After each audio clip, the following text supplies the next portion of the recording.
Hello everyone, I am here in the beautiful mountains and with me is the one and only Lord Val, partnered mixer streamer legend, approved by me, and my beautiful co-host Bum Bum, and we are doing the cast today, number 4. Hello guys.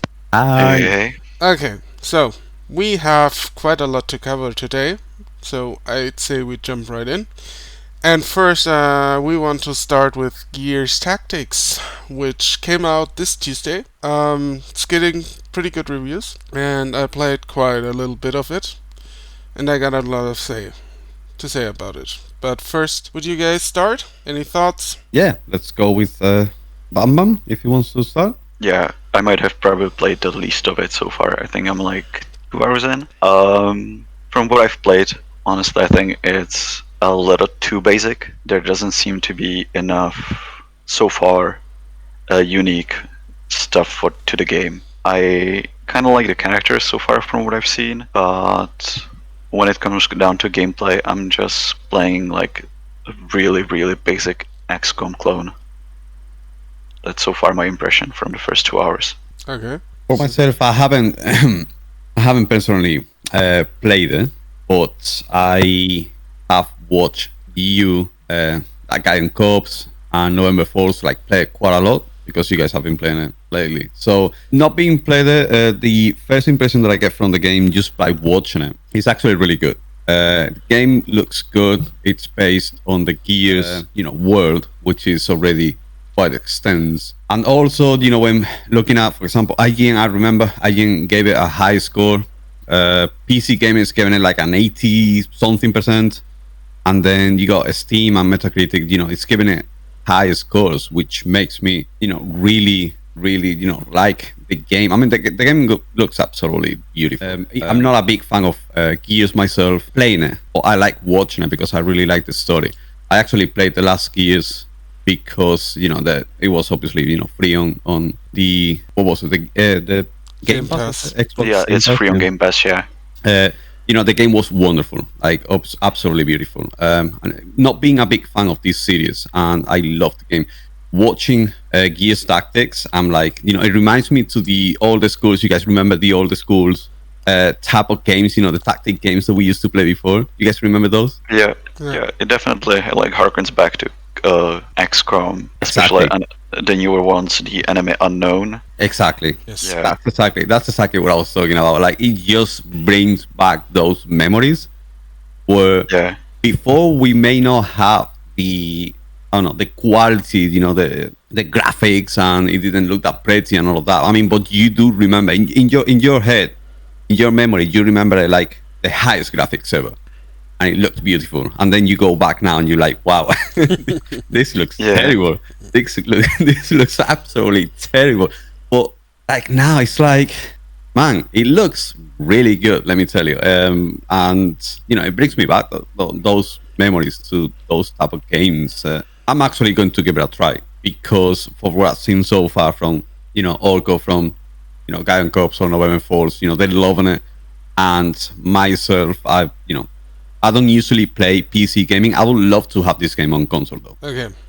That's actually a really good assessment. Or quite a recommendation for the game. So, yeah. I mean, like once I play more, I'm planning to play more, but so far, like as I said, it just feels too basic. Though, what I was surprised, it has a lot of color for a Gears game. yes, it does. So, here's where I stand. I probably played the most out of it and watched it a lot on November's channel because I'm his moderator and I'm always there for you, baby. I know you're listening, November. The game, yes, I agree, it's basic. I think they kept it basic because they didn't really know how successful it would be. That's my kind of thoughts on that. In a way, I think it was a smart choice to forego the base building for now. They also did it kind of interestingly by saying, okay, we just have the APC as a base. Because if you compare it to XCOM 2, You got the base building, you got everything there, like really deep mechanics, really deep gameplay, layers of gameplay over layers of gameplay. I would argue that when XCOM 2 was released, it was basic as well. It only got really amazingly good with when War of the Chosen was added, because that substantially added a lot to the game. So that's at least where I stand. In terms of Gears Tactics, it's rather basic, but what I like about it is that the AI is a very, very aggressive. So if you play on the second highest difficulty or even on insane, they punish you. So you do a mistake and you get instantly punished for it. Sometimes it feels like a little bit the AI is cheating because they find those nifty little angles you don't, and then Excuse me. Is it like is it like a difficulty level or something on the game? there are 4 difficulties plus an Iron Man mode. Okay, Iron Man mode. So that's like the ultimate difficult mode, isn't it? Iron Man. Essentially, it's a mode where you can't save scum this game autosaves after every turn Oh, and wow. after every decision you make, so you can't go back and redo stuff. Exactly. What you do is what you're stuck with. It's final. It's final. Iron Man mode I would recommend for a second playthrough, not right out of the gate, because you don't know what you're essentially doing. Yeah. So you have like 4 difficulties, and you have the Iron Man mode. And on the second hardest and the hardest difficulty, the AI ramps up a lot, and they punish you quite a bit for mistakes. So that's what I like, because it makes you think. It makes you also think outside of the box, how you can approach certain situations, how you can get out of certain situations, because the AI is giving you a run for it, for your money. The other thing I like is that that actually I enjoyed being basic. I enjoy the character leveling system, though, because you can, despite you having the same class, you can still make it diverse by, for example, if you take the Vanguard class, you start out with a Vanguard. He's called Sid. He's one of the heroes. He has 2 skill trees. So one is more focused on the bayonet of his retro lancer, and the other one is more focused on defensive positioning, which is pretty great. So you can basically have 2 vanguards, and they have 2 completely different meanings during the game. So there's quite some diversity in it. I think from what I've played, I think there's like 4 options each character can spec into. Exactly. And like I said, so I think there is where the layers come in. I mean, you say it's basic, I still agree, but I think there's still meat to it. You just need to keep playing a little bit. Also, the enemy are quite diverse, so there's a lot of enemies, or not enemies, but like Types of enemies. there's a lot of diverse enemies. Yes, exactly. They use different tactics, like the grenadier, who has like health points, storms at you. He gets a free attack as soon as he arrives, so you might want to avoid that. So he just needs to move into your vicinity, so you concentrate the fire on him before he arrives. Hammerburst drones are just ground troops. You know how they work. They shoot at you. They go a lot into the Overwatch mode. There's other enemies like the wretches who are fast, don't have a lot of health, and just try to hit you to get you out of cover. And so your troops are getting hit easier. And I think that's the enemy diversity is pretty great. They also have the walking bombs from the Gears franchise. So basically everything you encounter in the Gears franchise is there and waits for you. You even fight a Combine yeah. in Gears Tactics. Everything you've seen in Gears of War so far. Exactly. You even fight a Brumac, you fight a Spider, you fight everything in this game, and it's a lot of fun. So you also got boss fights, basically, which is the Brumac is the first boss you fight in the game. You gotta do a lot of repositioning during that fight, and just to get him down, or just to kill him. So the game is quite, let's say, it's not difficult, but it wants you to think. Is probably the best way I can put it. The other way is what something which surprised me quite a lot. The story, I like that. I mean, they don't can mess a lot around with it because they working from established background, because the game is set 12 years before the first game. Mm-hmm. So that's a good thing. They can't fuck up a lot when it comes to the story. The other thing I really like is it seems like it was made by someone who cared about the game, which is not that often these days. Mm-hmm. That's good to hear. I mean, in my opinion, everything, like, I'm not being biased from Microsoft or anything like that, but Yeah. I think Phil Spencer has changed the mentality of Microsoft and Xbox in general related on gaming. The console went the TV way and an all-in-one way, and Phil Spencer has completely shifted the team onto, let's make good games. Let's acquire indie developers. Let's acquire small teams, and let's make them let's support them, and let's make them create big deep games. Gears 5 is a clear example, in my opinion, of how to make a great game and how Microsoft is supporting those developers and those teams. Gears Tactic it's another clear example, in my opinion. The game might get all I can say, like, checking all I've been checking all the reviews on the game. There is not a single site that gives it less than a 7. A 7 is the lowest number I've seen on the reviews on this game. Anything over 7 is like it's on the 8, high 8s, 9s. So, I mean, that tells you of how much work Microsoft is investing onto making these great games. To be honest. Yeah, I don't think or what I wanted to say with it's made with love.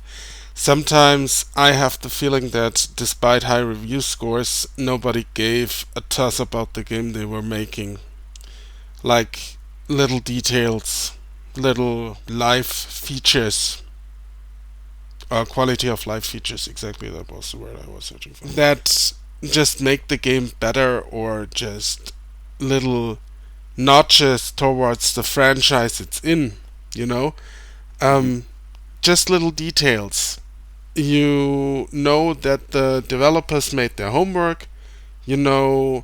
I've encountered some nice notches towards the Gears series in Gears Tactics. Something a fan would really like to see while playing Tactics. And this is what I mean. Like, not only notches, but you feel that the developers made the game because they cared about it. It wasn't just commissioned to them. They cared about it. And surprisingly, it was made by Splash Damage. I don't know if people remember that studio. Splash Damage and the Coalition together. Together, yes. But I think Splash Damage was the one in charge. Coalition just helped with the finishing touches, as far as I know. It came. I go back onto the same subject I just spoke about. It's like, it's Microsoft. I think it's just the fact that Microsoft is taking care of these teams, and they're like, "Yo, I'm giving you this, okay? I'm giving you this project. You got this time, you got this amount of money. Just make the best out of it."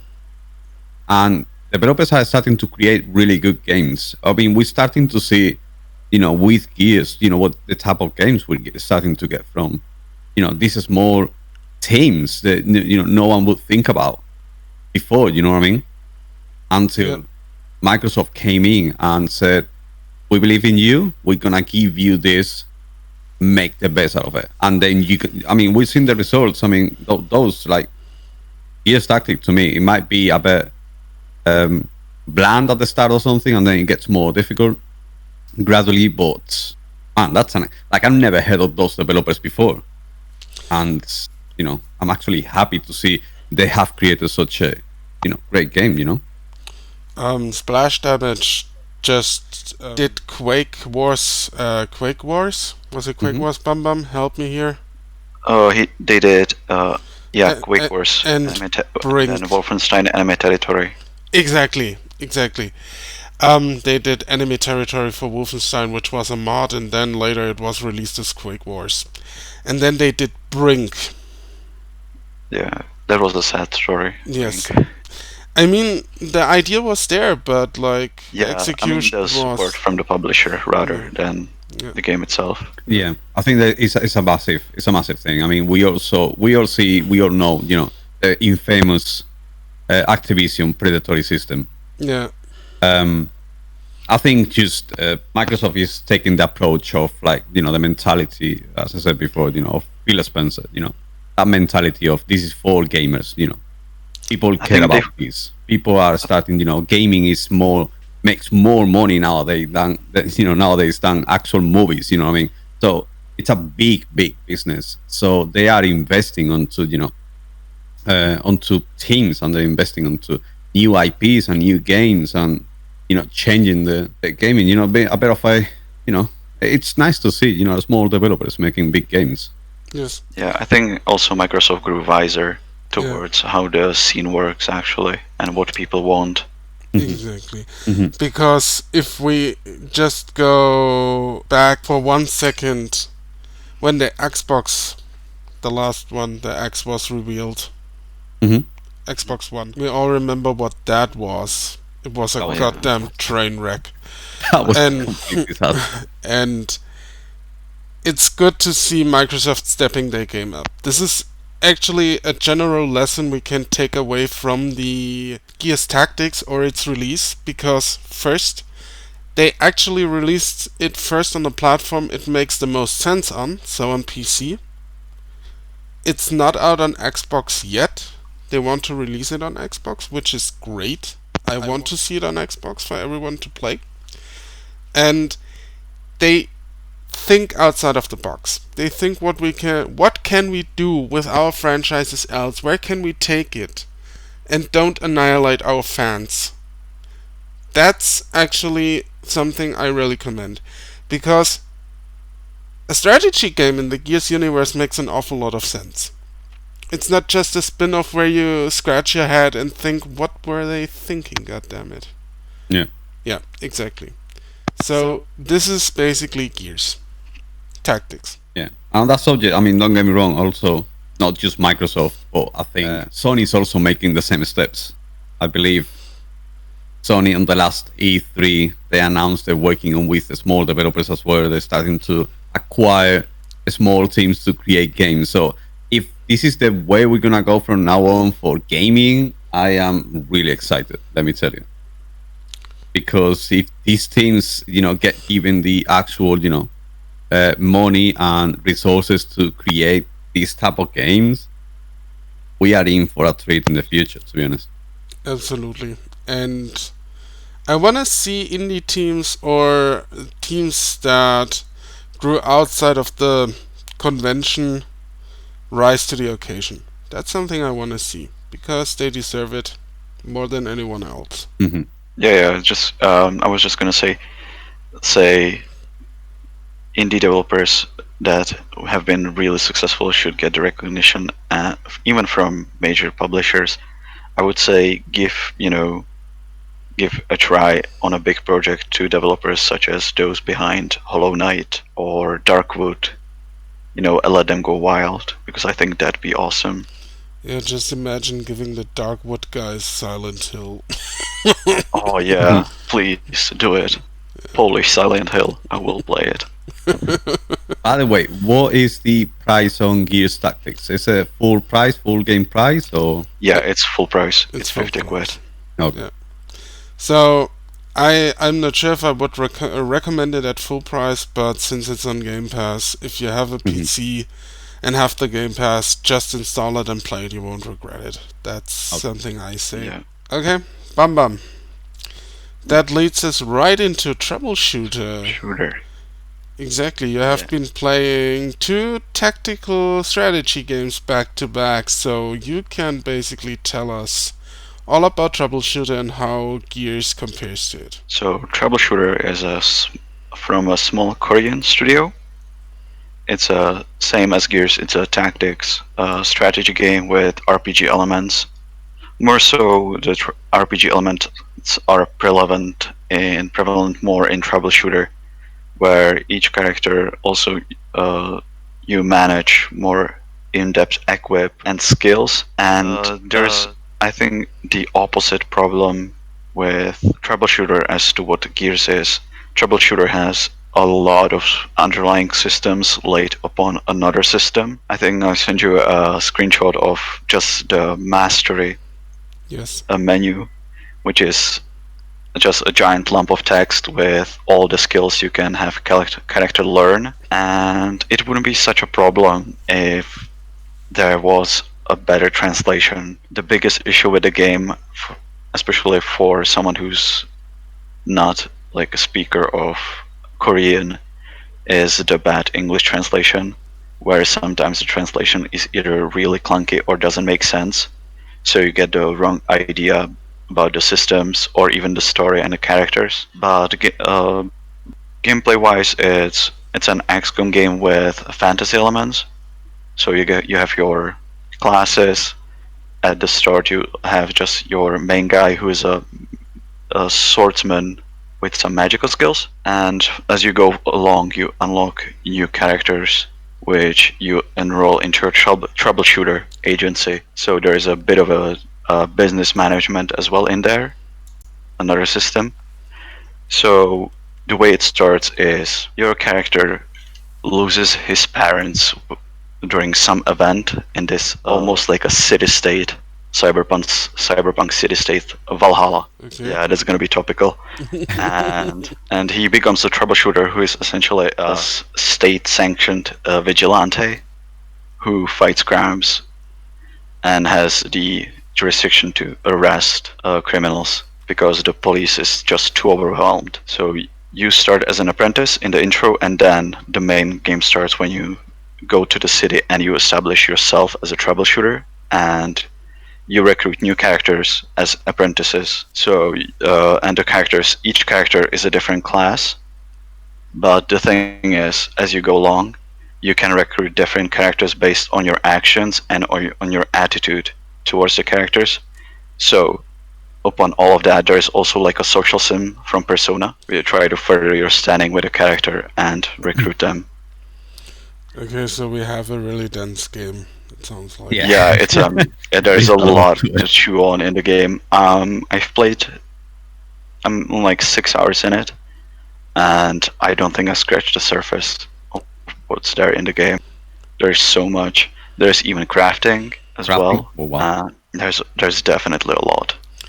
I would say get it because it's a budget price game. It's like 15 quid. So if you feel like you have, I don't know, like 100 hours to sink into a game, and you like tactics RPGs, I mean, exactly. If you're into a tactics RPG and you have, it's a low, price game. It's only $25, $24.99 in Steam. So that's fairly cheap game. And the rating you on get- Steam is actually 9 out of 10, which is very high for a Steam game. You know what I mean? Yeah, as I said, like the only thing I would say is the translation needs a lot of polish because sometimes it straight up doesn't make sense what the characters in English say. Yeah, I would- the translation basically, isn't it? Yeah. So they need someone actually come in and do proper editorial on their English texts. Uh-huh. That's the only thing, because I think the game wouldn't feel as complicated as well if you had proper, understandable explanations of all the systems you get. Mhm. They should have like this, told I me. get essentially lost mid-sentence to what the speaker wanted to say. Other than that, if you speak Korean, it's a great game. Play it. The art style is beautiful as well. It's a really pretty looking game for It what it does is. look good, yeah. Yeah, the art style looks like a Oh. mixture of It's a manhwa and anime. So yeah, I'm it's glad for definitely a that. manhwa looking game. And yeah, so I haven't played Troubleshooter, but I'm very interested in playing it. After hearing from you, I'm even more interested in playing it. So you will probably see that soon on my stream. Yeah. Also, if you've played or if you ever watched anime Durarara, it's very much like that. Okay, now I get a very, very good idea. Hmm. I mean, I haven't played it at all. I never even heard of it until Oh, we spoke about it. I was like, Durarara is essentially troubleshooter. I mean, troubleshooter. We all know what troubleshooter it is on PC. So I was like, oh, it's actually a game that's called like that. So it's a troubleshooter. Actually, to be honest, for what I've seen so far on the game, like I've not played it, but it's literally XCOM meets Korean anime, yeah.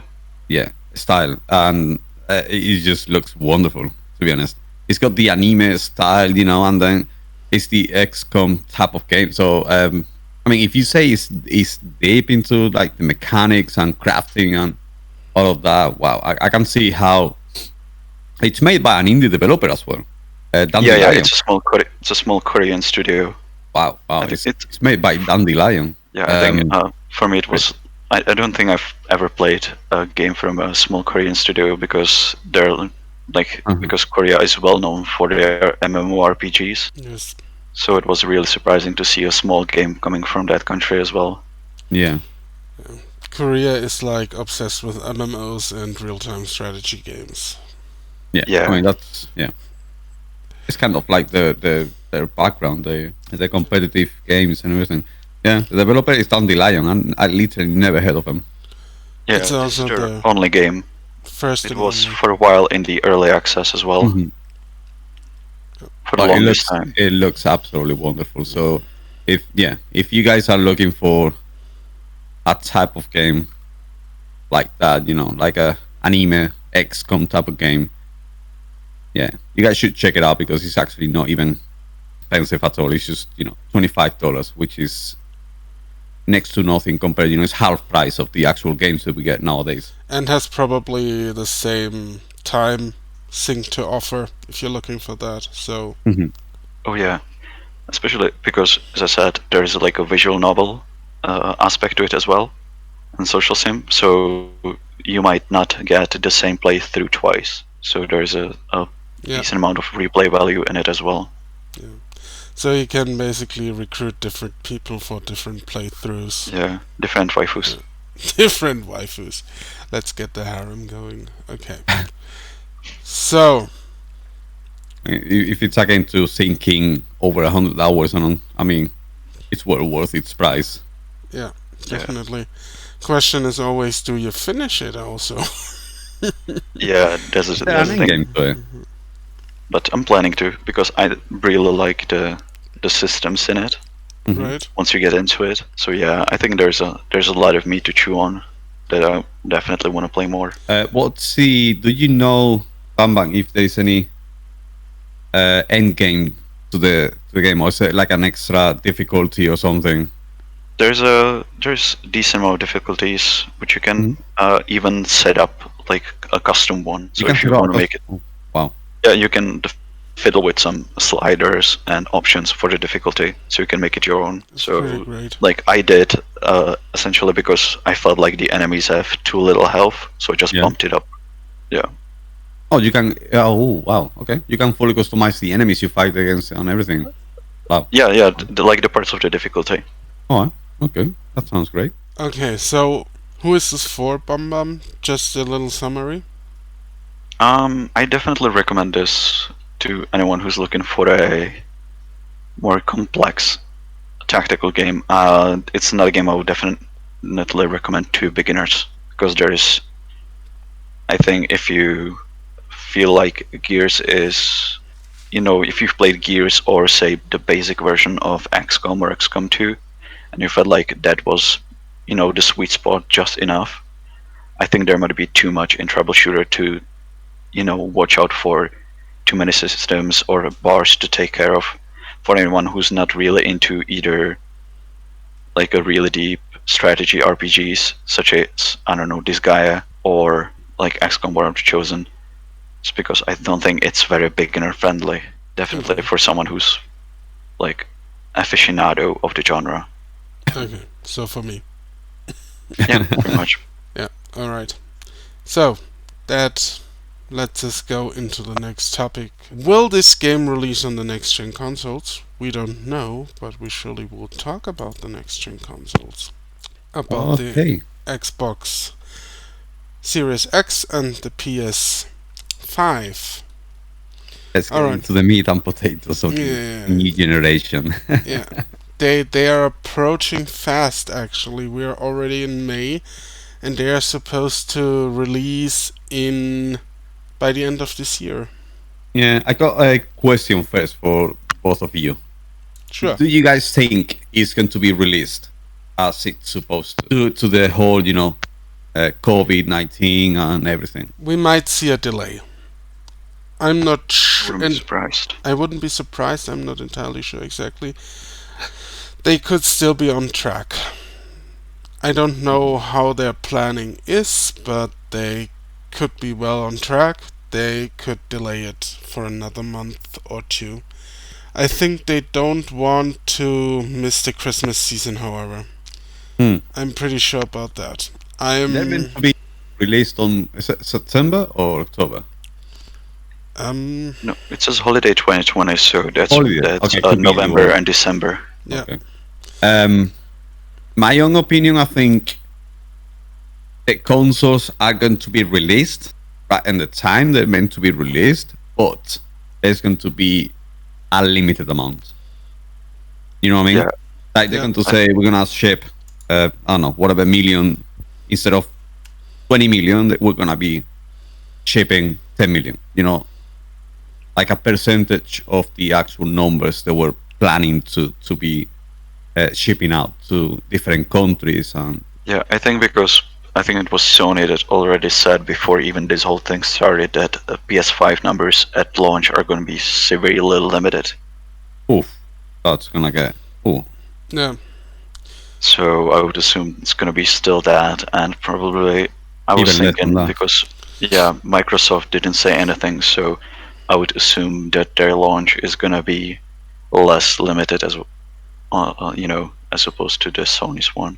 Yes. I mean, to be honest, if Microsoft Microsoft actually haven't said anything, there is an actual the reveal of the Xbox, isn't it? The actual official reveal of the Xbox is next week. Well, next week. By the time we probably post this on YouTube or on the podcast, it's going to be the same week. Or I think it's the 5th or the 7th? The 7th? I think they said May 1st even, so... No. It was May 7th, I believe. May 7th is I think it's the actual official reveal from, like, Microsoft saying this is going to be the price, this is going to be the launch. A June PS5 reveal, exactly, okay. And Xbox... Yeah. Xbox is also next week. Next week, yes. May 7th.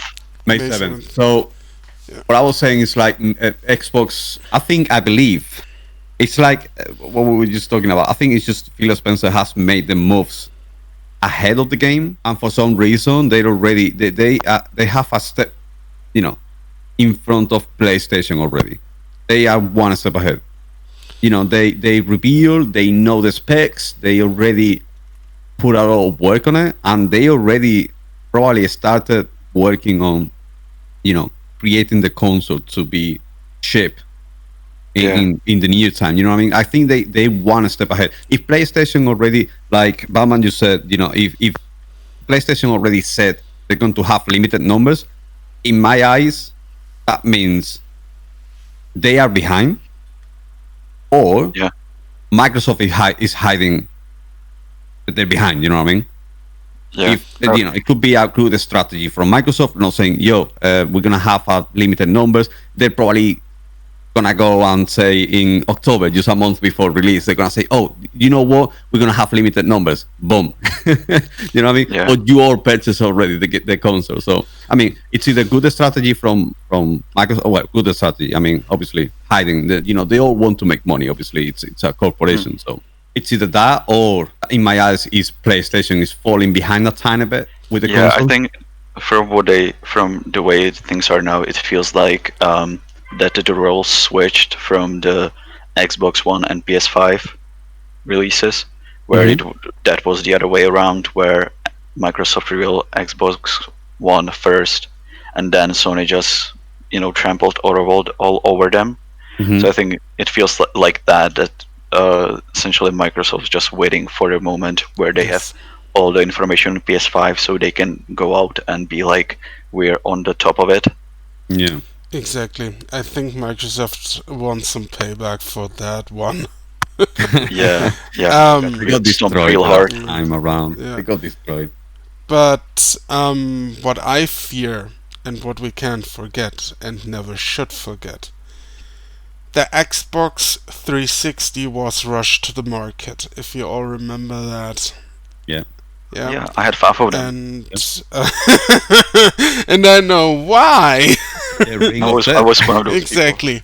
I hope. Ring of Death. Yeah, exactly. The Red Ring of Death. I hope Microsoft does not go into that kind of territory again. So, Microsoft, if you're listening, I doubt you do, but don't rush it. Yeah. Yeah, Phil, I think don't rush it. they learned their lesson. I Yeah. think Take your time, Phil. Yeah, take your time. Exactly. No, but I. and Yeah. if you all remember, PS2s were really faulty at the start as well. They always. I think we end up being the guinea pig for new consoles. Oh yeah, Whether the we like early it or not. adopters always. They might test the console in their studios, blah, blah, blah, with ventilation, no ventilation, blah, blah. I mean, at the end of the day, when they release a new console, that we are the guinea pig. We're testing the console. Because they Yeah. don't say, we're going to be launching 1 million consoles beforehand as a test, like a beta console, you know what I mean? Like on games, developers do that nowadays, yeah? The alpha, beta, Yeah, a yeah, million they have the different dev versions. kits. Yeah, They don't do that. They literally go pack it and say, yeah, I'm selling you this console full price, just so you know, and you're going to test it.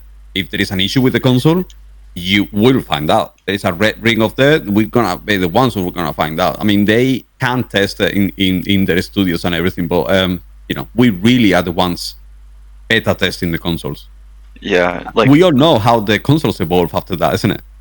yeah, like whenever I make recommendation to anyone who's not like super serious about games, when they ask me about whether to get a new console or not, I always tell them to wait for the slim version. Yeah, For the second revision version. like the second generation of the same console. Yeah. Yeah, I get you. Yeah, definitely. Usually, we test in the console, and then the second generation comes right after, the year after, or 2 years later. And it's like, Yeah. there you go, that's the console. This is the actual. This is how the console actual. should have been from the start. This is the actually release we wanted to make. Yeah, This is because how we even wanted then, it to work. Now it works. because There you go. it's really weird. Even like with PS4s, I have the slim one, and I didn't expect like it to be any hardware differences, but there's actually hardware differences. The slim one has more memory. It's actually faster than the release model as Yeah. well. Yeah. Yeah. I mean, obviously, I'm not surprised. And cheap. It was cheaper than the actual first Yeah. one releasing, isn't it? Yeah, yeah, Yeah, it is. I mean, it's just crazy, man. yeah. Crazy. Also, I've owned right now. I own the One X, which I'm going to go through my third one already. I'm returning this one because it keeps it's faulty. It keeps shutting down just after some time for no reason at all. And I'm going to get a new one. But I've owned in the past PlayStation and Xbox, the 360, PlayStation 2. I've never had an issue with PlayStation, to be honest. I think the console is almost flawless every Yeah, I think- generation. It might be I think better, it might be worse, but it's like, reliability, I would say, is better than Xbox. I think it's because of the way, because Sony doesn't, to their fault, they don't try to skimp as much on the components. That's where they're usually, like, when you look at PlayStation consoles, they tend to be the ones that are more expensive than the competition. Because I know people used to say that the launch versions of PS3s were faulty. I'm still running on my first generation PS3, which was imported from Japan as a showroom model. So even by the time I got it, it had good 6 months of just demos going on it, and it still works perfectly fine. So I think it's also how you take care of the console. Yeah. Yeah, that's another great part. I think that's an underestimated part of just having a console, so that you dust it off once in a while Yeah, and maybe it's the go same in as if with you a take care of PC. yeah with a I with mean, a I open up dust my spray. PC every now and then just to dust it off. I do the same with Exactly. my consoles. It's what you should do. So here you Yeah. go. The Walkcast even provides you with cleaning tips.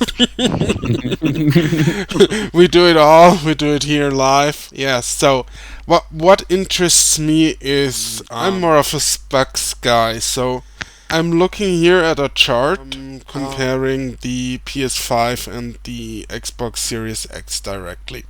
So I'm looking at the chart right here, and Yeah. it says price comparison both in the range of five Price is, to It's not 700. being it's not being said at all. Like no No, one no, knows the price of the console. it's not set, and if I think those are just estimates, and I think they are on a very high end level. So if they really want to charge $500 to $700, like they say here, are 400 to 500 quid, I think they should rethink their strategy. I don't know if the console manufacturers actually would want to charge that, because you can't get a low end gaming PC for that.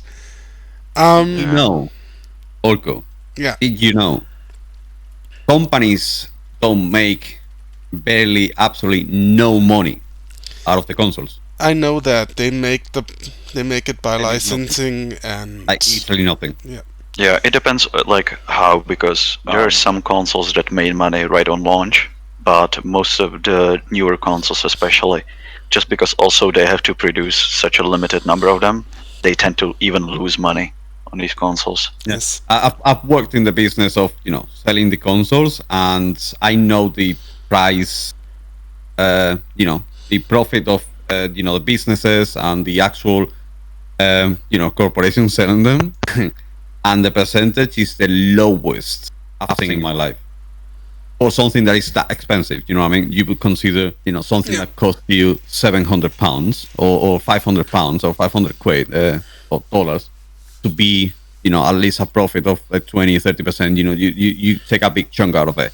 That is not true. I'm telling you, less than a 10% profit, less than 10% I know that. for one of the parts, and it's like really, really low. To be honest, I think the price range between 5 and 700 is going to be like, it's not going to go under that. It's not going to go over that, but it's gonna be between 5 and 700. Sounds it's still I know that they make no money off of it, but it still sounds very steep. Yeah, To be I think honest. it's way too steep. Even what was PS4 on its release? Was it at $5.99 or was it Yeah. $4.99? It was $4.99. $4.99. $4.99, yeah, $4.99. $4.99, yeah. $5.99 was PS3, yeah. Yes, Oh, exactly. okay. And we Yeah, all so know $4.99. how that went. So yeah, like if I can get, say, I don't know, like either one of them for, like, say, because I'm living in Scotland, so I say $4.50. That's not too bad. Or $4.99. I'm not paying like 600 quid or like over 600 quid for a console. Fuck. I'm Fuck the that. same, because looking at the specs of the console, if you purchase a PC with similar specs, you're looking at spending about £900 on it. Yeah, And but the thing is, I can that's play what any I'm- game on it. Yeah, but that's what I'm thinking, because just looking at the base specs on the actual console, I'm just like, wow. If I build a PC now on this, it's gonna cost me like around, I would say around 700, 800, 900 pounds or dollars, more or less. And man, if they can price it at under 500, I would be like, wow, everyone's going to purchase it. Everyone's going to buy it if they're going to, if they can keep the pricing under 500. Yeah, I think that's if it's under 500 quid, I think that's fine. Mhm. If it goes if it goes over 550 or around like 550, I think it's a bit too like that's a line where I'm like, might as well wait. Yes. So for me personally, it's the same. So if I look at the specs, I don't say they are bad. They are good. We have 8-core processors and we have all the good stuff in there you need. Thing is, I feel like if I pay more than 500 euros for a console, I might get nixed. It's just something I feel like, just a personal preference, I would say. And I have been always an early adopter of consoles as well, so I bought a PS4 on launch. Yeah, plus it also feels like just because I have a gaming PC as well, and looking at the specs, it still feels weird that my about 5 years old computer still outperforms the new consoles that are coming. Yeah, that's going to be a thing always. I mean, do not expect a console to overpower any PC. No, I don't expect it to overpower. You can build a PC which is going to run much better everything for barely the same price. Yeah. Yet again, it's like that's what it comes down to. The same thing always. What do you want? What do you prefer? Do you want that's what consoles play. They play that, and they're gonna say, okay, you wanna just play games? You wanna just switch the console on, play games, switch it off. That's it. And nothing else to do. You got not to know, like, you just have to update it. You just update it, and that's it. You don't have some program giving you an update, and it's not letting your firewall is not allowing you to play this game, and then you have an issue with this one. The graphics is not working because your PC, your specs is giving you, this issue or this other issue or this other. So I don't know. Just because I think like those issues are way in the past, they're not so much a problem anymore, unless you're playing legacy games, like really old, like those games. Then you might run into these issues. But with new games, I don't have these. Usually, if the game doesn't work, is the fault of the developer actually making them, I get you completely, but even though you have a PC, you always run into some kind of issues. You always run into some silly thing that you didn't know. I was literally like, for example, my own experience. I got the brand new PC and I kept having hiccups on the PC continuously, and I didn't know where it was coming from. That drove me nuts for like 2 weeks. Yeah, I guess it also because I've had a computer since I was a kid.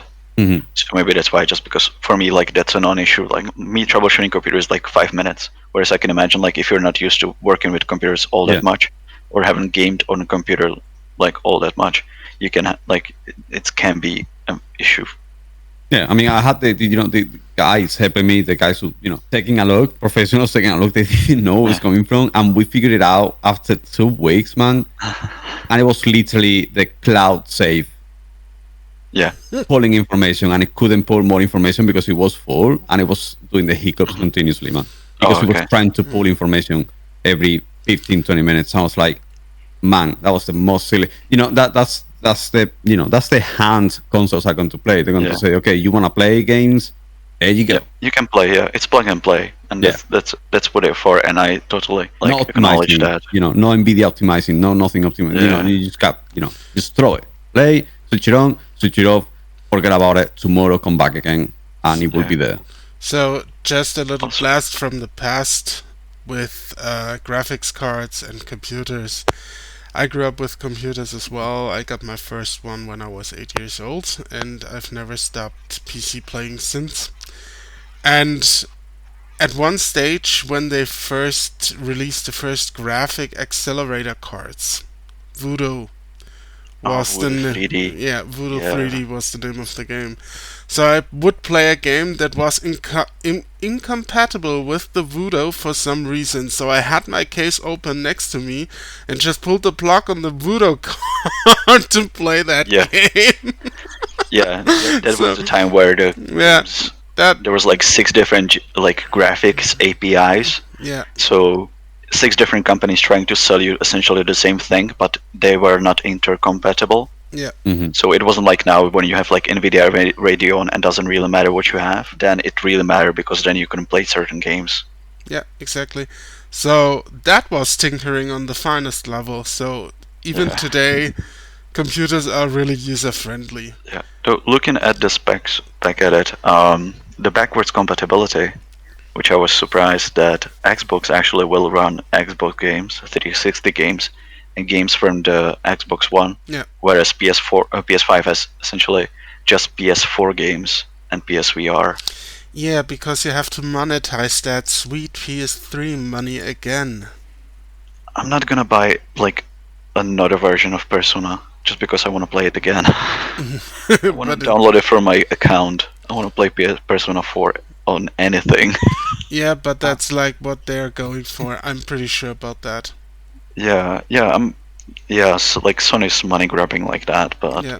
it's just like makes you sad looking then on the Xbox side where it's just like Yeah. just put any disc into it from our legacy consoles and It play plays. it. Spencer tweeted last week the console is still going on launch. Nice. So far, the team is doing great work and adapting. So far, no changes. Very good. Yeah, I think they just Microsoft this time around. Honestly, I'm a big fan of Phil Spencer. In my opinion, he seems like a genuine guy that actually likes to game. He's handling, one of the biggest, one of the biggest console corporations in the world, and he's actually, moving forward with, the console and making improvements where we kind of missed. Man, if they keep doing this, the work and they're going to release and everything, that means that tells me a lot about the planning of this guy. He's intelligent. He knows what he's doing. Exactly. Also, everything is better than what they had before because Don Matrix is like corporate suit reborn. I mean, he's not the one making them, but obviously he's Yeah, yeah, he's the no, head, no, I he's know. the one moving all the No, pieces to make it work. Don Matrix was the guy who was in charge of the Xbox division before Phil Spencer, and Don Matrix was also the shot caller on that entire TV thing they had Yeah. going for the Xbox Yeah. One at the start. So I think everything or everyone is better than Don Matrix because Don Matrix fundamentally doesn't understand consoles. Yeah. And Yeah. Phil Spencer is a really good replacement for that guy. That's Yeah. what I'm saying. I think it's changed the Yeah. company completely, and it's shifted the whole thing around. I'm going to read you guys the specs one really quick, so we can have a comparison between both. So far, what I see CPU, we got a Zen 8 times Zen 2 cores. It's running at 3.5 gigahertz. That's the PS5, and the Xbox is running 8 cores as well, and it's running at 3.8, which is a custom Zen CPU. So basically, it's a CPU made for them only. It's a custom CPU. It's already running. It's faster, not much, because to be honest, it's not that much, and it's not going to be. It's barely going to be noticeable. But CPU is already going to be running faster. We have to discover because, to be honest, Sony's CPU, it's a normal CPU, and Xbox CPU is basically a test. It's basically a CPU made just for them. Yeah. For the console. Yeah, it feels like the Sony went with like a general PC CPU, whereas Microsoft decided to make a proprietary one. We'll see if it affects in the development in any way. Yeah. Exactly. Because if anyone remembers the Cell CPU from PS3, which was a major issue just because of its unique structure. Yeah. Yep. We'll have to see them. And Yeah. another go ahead. question we need to ask ourselves is, what of the actual cores and how many gigahertz of the cores can actually be utilized? Because that's always a question. What does the OS use? The background noise, everything. What's already reserved for the system, basically, and what can the developers utilize in the end? That's also a factor we need to consider, and that's not much known. At the moment, Xbox edges out slightly. GPU-wise, the PS5 is running 10.28 teraflops in comparison to the 12 teraflops from Xbox, which we all know already. They've been claiming they're running 12 teraflops for ages. They've got 36 CUs at 2.23 gigahertz. This is going to be variable frequency. The Xbox is running 52 at 1.8. So it's running almost double the CUs as the PlayStation, but the gigahertz is lower. And also, as you know, like the CPU, they're running a custom-made GPU, which is actually reading this actually starting to scare me because it's all custom made. The GPU from PlayStation is also custom made, but it's a kind of like more traditional custom made. By them, it's actually I think it's made by Sony. Remember, Microsoft is not a hardware company; it's a software company. Yeah, they usually outsource these things. Like I think one of them either is going to be Ryzen and the other one's going to be NVIDIA GeForce. Mm-hmm. They usually outsource these things to be designed by one of those companies. Yeah. So I wouldn't be surprised if it's just like a custom-made, a bit faster, like a higher mid-end GeForce or Ryzen. Yeah. Yeah, and just something that accompanies or accustoms better to the console environment. They have, like I said, OS, background processes, stuff like that. Yeah. Well, the main difference is that while like the cores on the PS5 one are faster, there is more of them possibly to spread out the load on the Xbox One. There's the same amount of cores on both consoles. Eight are they? cores because that's computing units, I think. So that's how many of them are. I would assume it's like a processes cores. So and both of them, by the look of it, are running. Oh, it's either two GPU setup or one GPU setup. We'll see. Yeah, probably one. I mean, I guess with the size of the console, it's not gonna be more than one. I mean, if it's custom made, let's see. We'll get more details, as we said. 7th of May from Microsoft for the Xbox One Series X, and we said June. Was it June for PlayStation?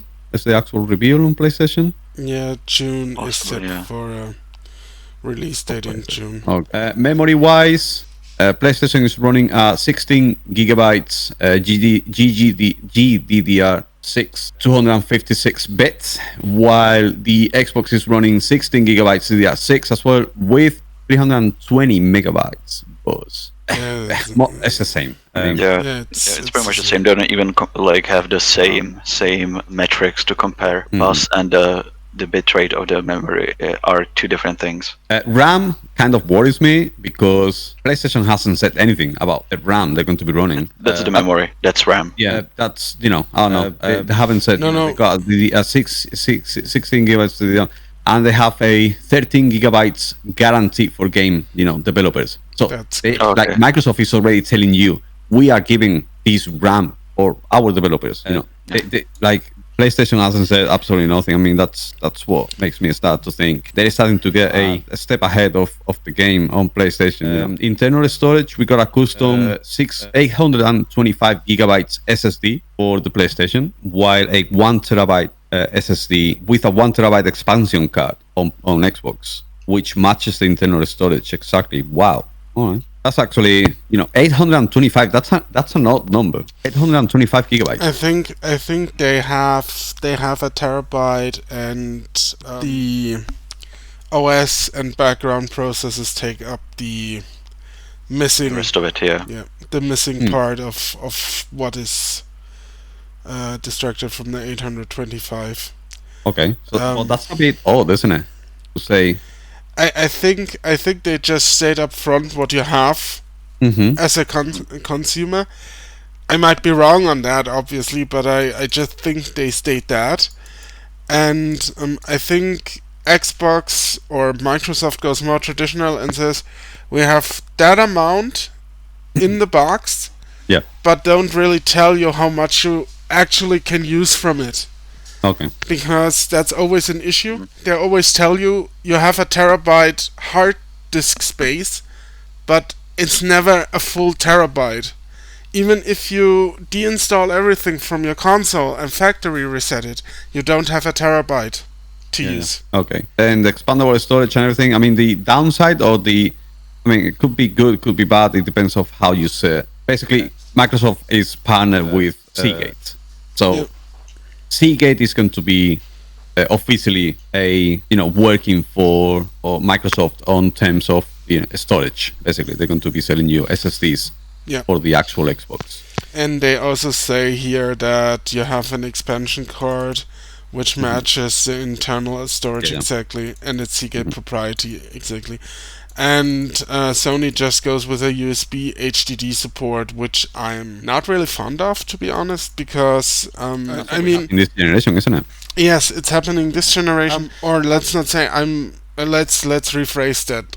I find it good. It gives you consumer choice, but on the other hand, USB is really slow. So I'm not sure if they should go a different route, like using FireWire finally.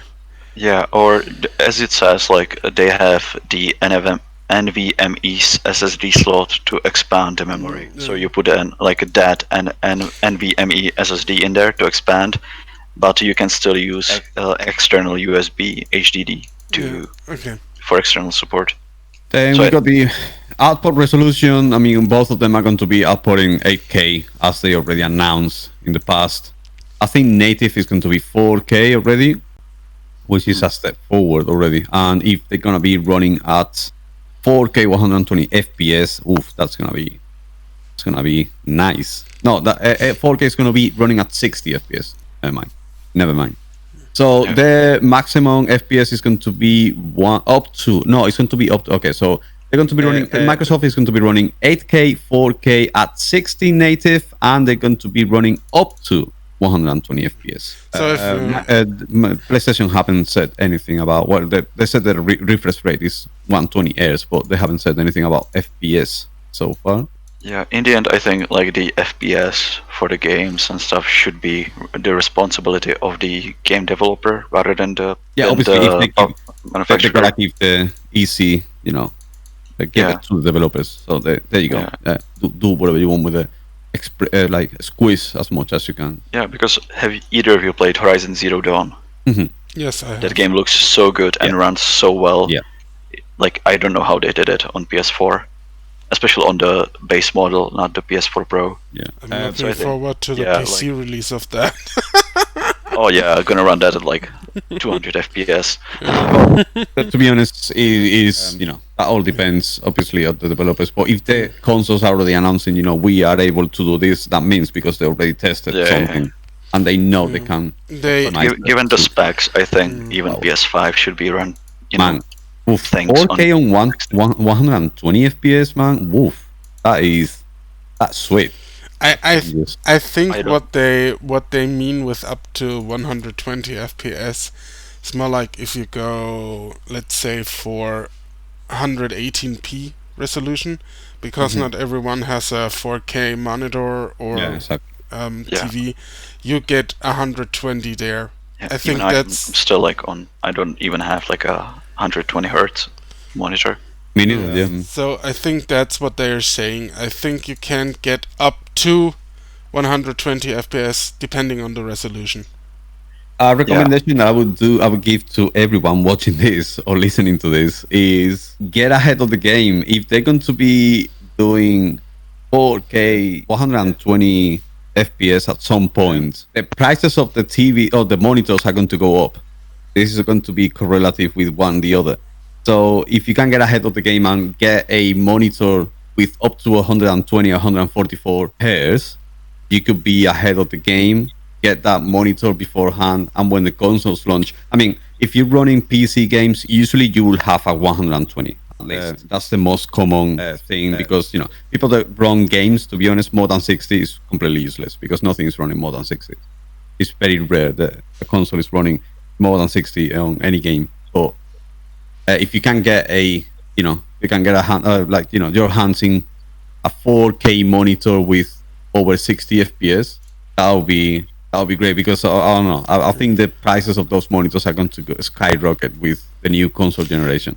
I might think at the beginning you're right, but I think they might also go down then after that because everyone wants one.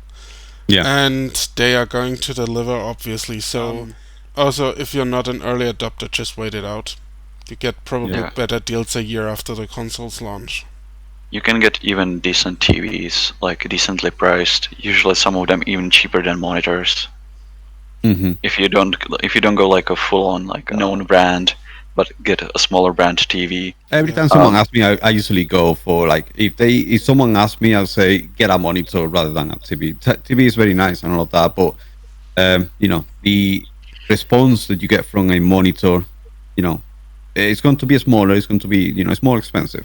We all know that, but get the 1 millisecond response is a game changer. When you change from TV to a 1 millisecond monitor, it's a game changer. You don't realize, but you don't know how much that could change. The input lag on 1 millisecond it's a massive difference from a TV.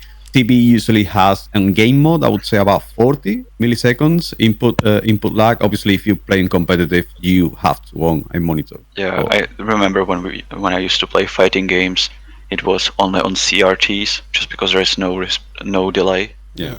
I mean, obviously, if you're competitive, obviously you would know that by now. But if you're already good on TV, my friend, you should get a monitor and you'll be a beast. No, I mean CRTs had zero response. There was no millisecond response. Like it was instantaneous. So that's why you played fighting games on CRTs. But yeah, I mean, like for a console, it's hard for some people to invest also, because then if you get just a monitor, you have to also invest into a sound system. Whereas prices are a lot cheaper than before.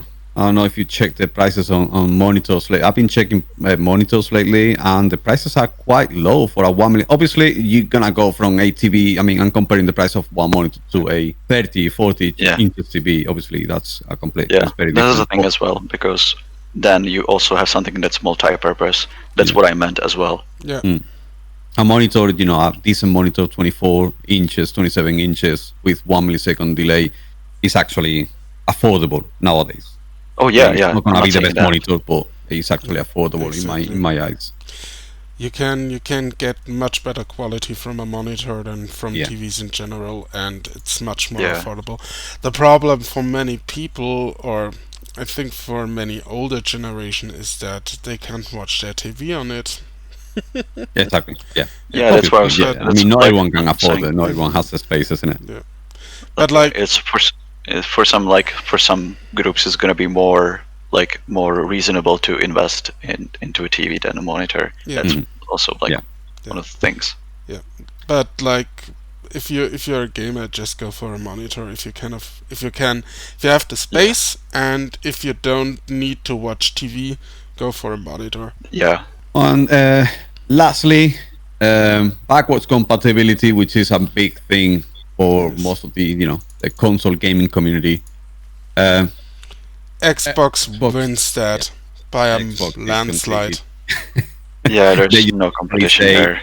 Yep. We give you access to everything we got so far, and you know what? You got an Xbox One controller, you got an Xbox 360 controller. It's going to work with the new console as well. Man, I got all these nice shoot 'em ups for the Xbox 360 still at home, which I can't play. Work. Yeah, which I can't play anymore, and I will play the shit out of them if I get in it. Backwards compatibility for PlayStation, it says so far PSVR, which I don't know what it is. Is it the VR game? Yeah, it's a VR game. Yeah, that's for the VR games, yeah. The PlayStation 4 games. Nothing, no more news apart from that. And ports on the console, the Xbox has a bunch of ports. They really announced the whole console. They said, there you go, that's all we have. These are the ports, this is all we can run and everything, while we don't know anything yet about PlayStation 5. Moving on to, let's talk about the controller. Shall we talk about the controller? How the controller looks to you guys? Really quickly, yes. The Series X versus the PlayStation 5. I use a Xbox Pro controller on my computer, so you know where my allegiance lies. Okay, I am a big fan of the Xbox controller because of the shape of it. But I gotta tell you, the PlayStation controller looks better this time to me. Yes. Because they made it, the shape is kind of changed onto an Xbox controller. It looks more like an Xbox controller, and it's like more rounded, and it looks a bit bigger than what it used to be. So I'm a big fan of the PlayStation controller here. I mean, I don't have a. I just like the Xbox One X or the Pro controller because it's compatible with basically everything at this point. The Yeah. PS4 controller is still a little bit rough around the edges if you plug it into a PC. Like for me, as someone who jumps between controllers a lot, because I play, PS3, PS4, I play on computer as well with a controller sometimes. I like definitely the PS5 controller. Mhm. When I used to have 360 back then, I liked the controller, but I had problems because I always had PlayStations. I had issues with the layout of the D-pad and the left analog stick. So I'll probably always prefer the PlayStation, the DualShock layout. But I mean, the 360 controller already was good, so this looks just like a decent upgrade, especially with the features. And the PS5 one, yeah, I think it's gonna be my favorite just because it always has fit better into my weirdly shaped hands. Yeah. I'm not a fan. In my opinion, the PlayStation looks good this time. It looks really good. I'm just not a fan of the color, but I think you can buy. Yeah, I think there's differently a white colored. and a black one as well. Yeah. Okay, so that concludes the console part. So I think Microsoft is ahead of Sony this time. On papers. On paper. On paper. Yeah. From Papers. I'm always don't get us no wrong. no no no Don't no. get us wrong, I'm because we don't like kind of like fanboys. It sounds like we fanboys on Microsoft, but it's just basically on paper Microsoft has given us more information. That's what yes, happens. exactly. Yeah, so far, you know, so far The more they have the information bigger you numbers. have usually is you feel more confident, doesn't it? Yes. Yeah. The more information you have, the more confident you are. I agree to Yeah. that. And just to for the audience, I am someone who shits on ever who is just in the rear at the moment. So if it's Sony, I shit on Sony. If it's Microsoft, I shit on Microsoft. I'm not a fanboy at all. I like I play on Xbox. I used to play on PlayStation. I play on where my friends are, and I like them both. The better one gets means that it's going to be better for me because the other one is going to want to get better. So that is beneficial for gamers because they're going to go down in price and they're going to improve. I'm gonna make a prediction here, a bold prediction. Both Okay. consoles, regardless of how they launch, will eventually be good and worth owning. Fight Yeah, me. that's it's always like that. Just pick Yeah. the one you like the launch lineup better, and get the other one if you can later down the line when there's enough to justify the purchase for you. Exactly. And that's what it's about. Just Yeah. make the Which one smart. should I buy? You should buy the ones your friends play on. If your friends play on Xbox, go and get an Xbox. If your friends play on PlayStation, go and get an Xbox, PlayStation, and that's it. And just Yes. it's Give the into- best one, the best choice. Always. Give in to peer pressure, no matter what you like. Yeah. We say you get a PlayStation, now you get a PlayStation boy. Pretty much. Or just be an outsider like me and buy a Switch. Switch has made some good moves, man. Like there's some really good games on Switch. Yeah. Okay, so we are going into possibly, since we have talked about the next generation a little bit, I think it's time to talk about a game that's most likely release on the next generation. It's called Assassin's Creed Valhalla, was announced this week, and I couldn't be more meh about it, so I give the rein to you, both, and just listen to you and then give my assessment of it. All right, go ahead, Amon. Oh yeah, okay. So my pretty much history with Assassin's Creed is I've played the first one and I've played like half of Black Flag. The only reason essentially I caught a wind of this just because I'm watching the sixth season of Vikings now, and it just felt like right into that niche of I like that history, that part of the history from like Scandinavia, England, and this seems to take part around the Viking invasion into Orkney and the raids into Orkney. So I just like that. I mean, from the looks of it, it's just going to be another Assassin's Creed. I haven't read much of the details. I think there are some bits they want to take in from Odyssey, more fantastical stuff as well. Some character development. There are apparently going to be romances, so we'll see. I mean, worst case scenario, it's going to be just another Ubisoft tower simulator. What I can see, I mean, it's obviously the typical story between the Vikings and Norway and England. Yeah. Coming to invade England, and you're probably going to have to face many lords, and not Lord Val, but you're gonna have to face many lords in England, and like maybe capture some places or different parts of England. So it's a story we already know about. It's a story that became very famous with what was the series on, was it CBO or It's on Amazon Prime. It's called Vikings. Vikings? Yeah. I mean, Yeah. if this came out instead of the previous game that we got from Assassin's Creed, this could have been really, really popular at that time, because it came out just as when Vikings was on its peak, isn't it? Yeah. Yeah. Um, I think it was around like season 3 or Yeah. 4. That's where Yeah. it was like the biggest. Exactly. That's when Vikings was really, really popular. I mean, probably obviously the development of the games take time, and we all understand that. But Ubisoft keeps going. It keeps going the route of the open world. They've decided the open world is the way to go now. Yeah. Like every game is now open world. Yes. Every Sadly. in their catalog. I'm not saying it's bad. I'm not saying it's good. I'm not saying it's bad. Some people like open world. Some people don't like open world. I'm a big fan of open world games. Obviously, as you guys know, I'm a big Destiny player. Yes. So Yeah, I I'm think all it, about open world and collecting and That's- looting and loot and everything. So I mean, spending. the thing is, if you give me enough to do in the open world, I will Uh-huh. care about the open world. If you just give me points to go to and then essentially just do the same shit over and over again, I will get Whether you really, like it or really bored. not, Batman, that's gonna happen. Whether you like Yeah. it. I mean, open world games. I mean, unless we get something revolutionary on this game, which I seriously doubt. I'm not saying Yeah. I doubt from Ubisoft, because it's an excellent company. But No. I doubt they're going to come up with something. I mean, if they come with something revolutionary, like, by all means, please bring No, it. what I mean is they just have to make it fun and Exactly. make me want to do it.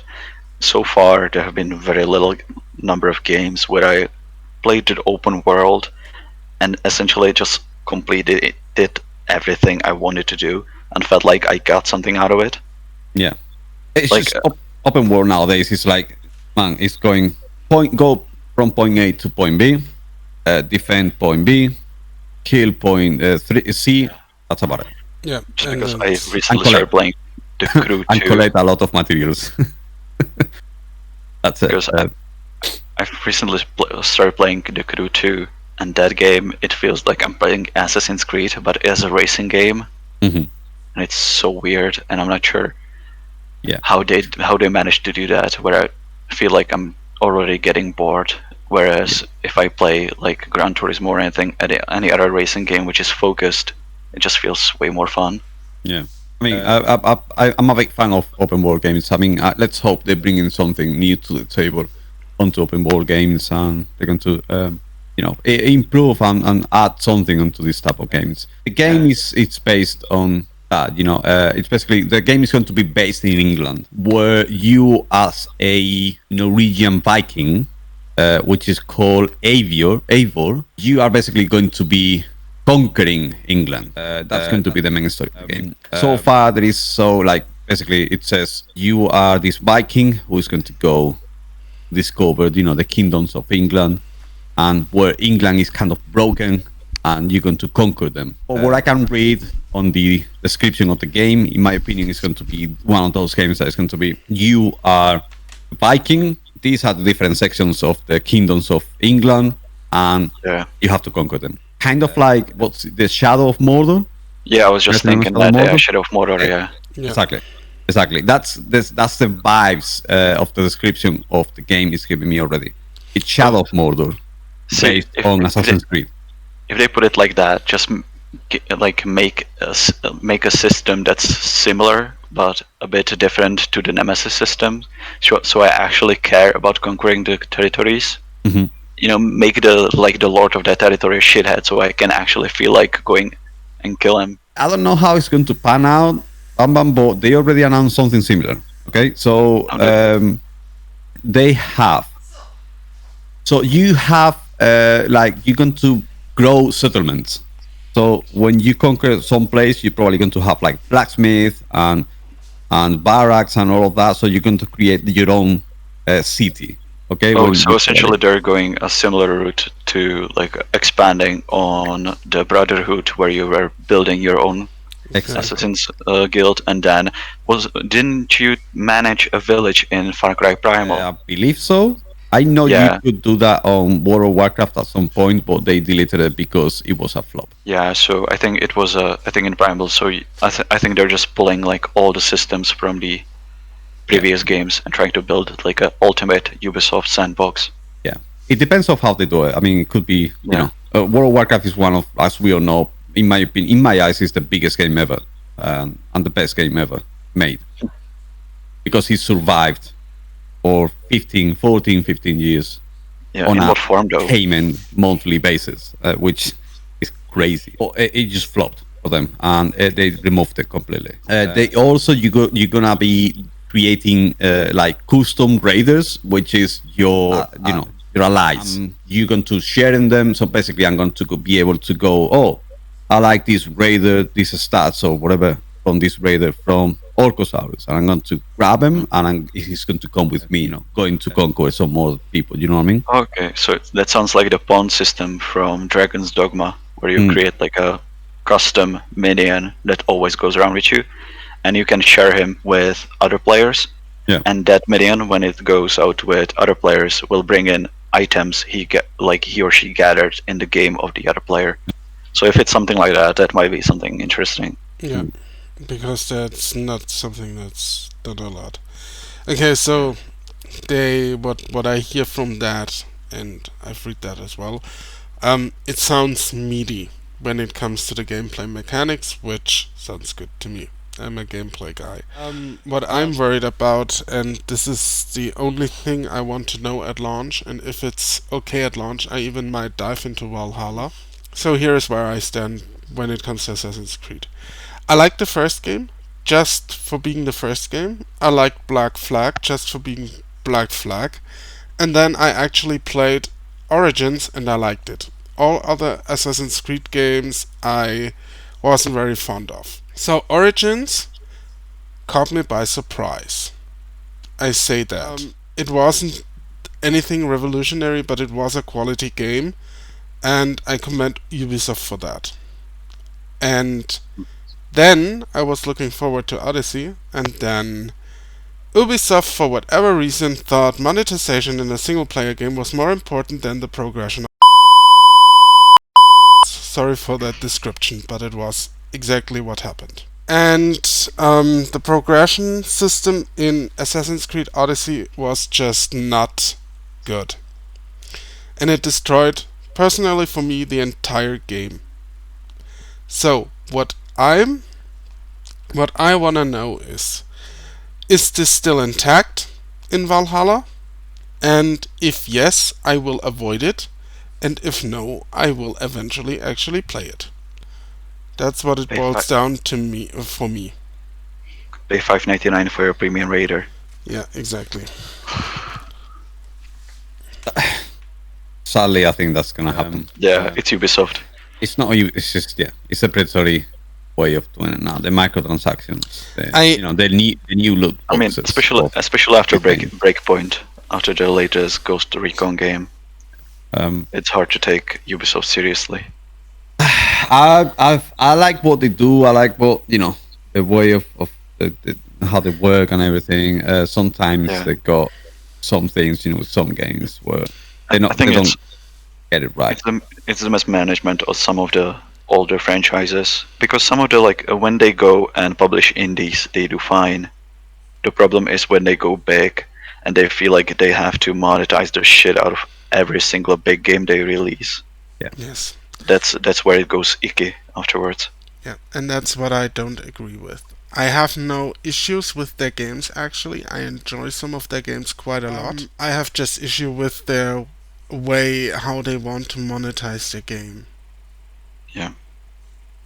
And if the monetization goes so far as to just manipulate basic mechanics in a game so far that you need to pay basically money for it to be fun, then I'm out of it. Yeah, maybe then, Um, like, if they're gonna do that, don't charge full price for the game at launch. Yeah. Just release it as a, like a, I don't know, like three quarters half priced game, and recoup through microtransactions on people that want to spend that money. Yeah. So Valhalla, the game is going to be completely based on the on England. You as a Viking are going to like unlock weapons and unlock like different things. Going to have the RPG elements as well, where you're gonna be talking to like different people and different lords and stuff like that. Where they're going to send you into raids. They have like heavy RPG mechanics. Again, if they get it right, they could lead to an excellent game. If like it seems to me, for everything I see, unlocking weapons and stuff like that, and doing raiding different places and all of that, settlements and custom raiders, they've gone and kind of picked from different places. They've gone, I like this from this game, let's put it here. I like this from this game, let's put it here. You know what I mean? yeah, They come to different places and they put it all together and mix it up, and let's see how it works. Because at the end of the day, if they start doing like you guys are saying, the predatory microtransactions stuff and like happened before on Origins, I mean, we just have to wait and see. The problem comes when people buy that. People should not spend their money on that kind of things. If people stop spending their money on that type of things, I will, that would change the whole thing, because they cannot make money out of that. So yeah, that's the thing, because like what I would like is, Orco, did you in Origins see that they have essentially like a tourist guide, guided tourist like walks, which explains to you like how it worked in Egypt, yes, like in those ages. I would love if they had something similar to that in Valhalla, yeah, and actually like, if you want, just take you through like a Viking settlement, or how like a, I don't know, like an account of a historical raid that happened. yeah. If they go like a similar route That and would take be it more great. seriously, I think it could work. Yeah, yeah. I mean, on the subject of go ahead. I always this was always something I liked about the Assassin's Creed games. I mean, I played almost all of them. The most fun part I had in some of them was just reading the text bits about some of the historical sites you visit. Yeah, I actually read that.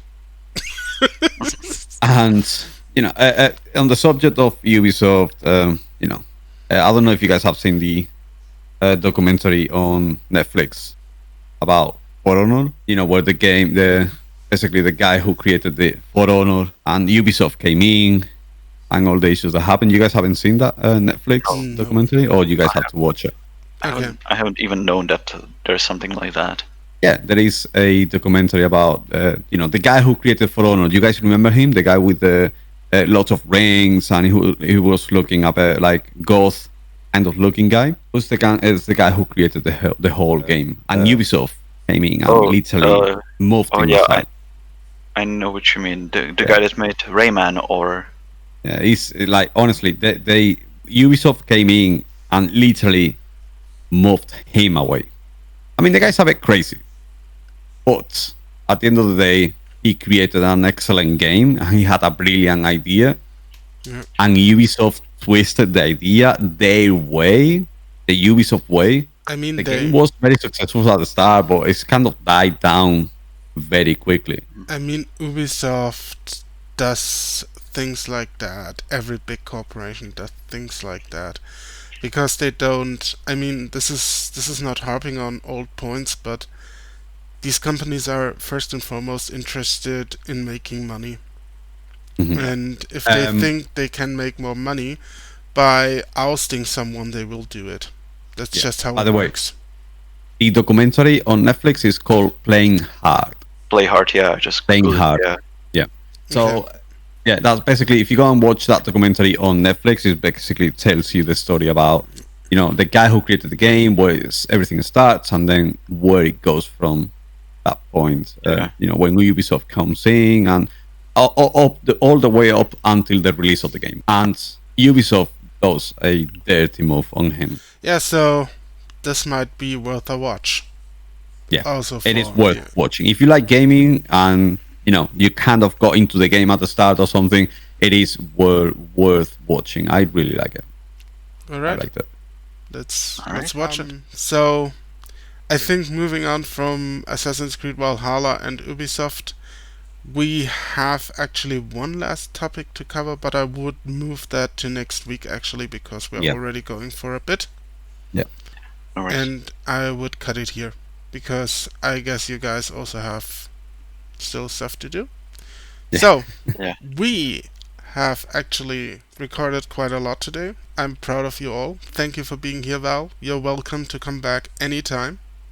Thank you for having me. That's cool. And I think the fourth episode of the Walkcast is over.